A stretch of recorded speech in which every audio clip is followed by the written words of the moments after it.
PSCയിലെ ഡാമുകളെക്കുറിച്ചൊന്ന് നോക്കാം. ഇന്ത്യയിലെ ആദ്യത്തെ ഡാമായ കല്ലണൈ ഡാം കരികാല ചോളൻ കാവേരി നദിയിലാണ് നിർമ്മിച്ചത്. ഇന്ന് ഈ കല്ലണൈ ഡാമിനെ അറിയപ്പെടുന്നത് ഗ്രാൻഡ് ഡാം എന്നാണ്. ഇന്ത്യയിലെ ഏറ്റവും വലിയ ഡാമാണ് ഇന്ദിരാ സാഗർ ഡാം. ഇത് നിർമ്മിച്ചിട്ടുള്ളത് നർമ്മദ നദിയിലാണ്, മധ്യപ്രദേശിലാണ്. ഇന്ത്യയിലെ ഏറ്റവും ഉയരം കൂടിയ ഡാമാണ് തെഹരി ഡാം.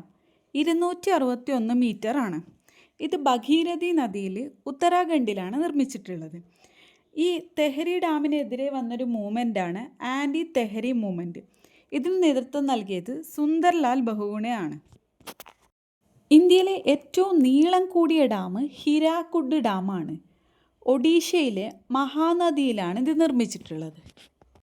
ഇന്ത്യയിലെ ഏറ്റവും വലിയ കോൺക്രീറ്റ് ഗ്രാവിറ്റി ഡാമാണ് സർദാർ സരോവർ ഡാം. ഗുജറാത്തിൽ നർമ്മദ നദിയിലാണ് ഇത് നിർമ്മിച്ചത്. കേരളത്തിലെ ആദ്യത്തെ അണക്കെട്ടാണ് മുല്ലപ്പെരിയാർ അണക്കെട്ട്. സുർക്കി മിശ്രിതം കൊണ്ട് നിർമ്മിച്ച് ഇന്നും നിലവിലുള്ള ഒരു അണക്കെട്ടാണ് മുല്ലപ്പെരിയാർ. 1895 ഈ മുല്ലപ്പെരിയാർ അണക്കെട്ട് ഉദ്ഘാടനം ചെയ്തത്. കേരളത്തിലെ ഏറ്റവും ഉയരം കൂടിയ ഡാമാണ് ഇടുക്കി അണക്കെട്ട്. ഇത് ആർച്ച് രൂപത്തിലുള്ളൊരു ഡാമാണ്.